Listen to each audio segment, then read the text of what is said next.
Hey guys, in this video I'll show you how to make sub-bullet points in Google Docs. So let's have the main bullet first. So this is main bullet point 1. And then what we do, we just highlight the text and then click on this to create a bulleted list, okay, a bullet point.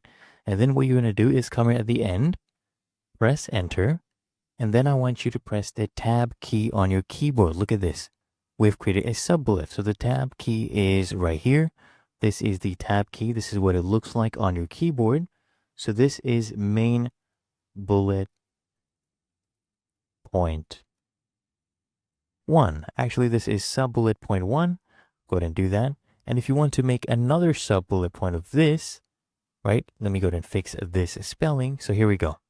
We're down here. What you do is press tab. Look at this. We have a main bullet point, a sub-bullet point, and a sub-bullet point of a sub-bullet point. And there you go. It's really that easy.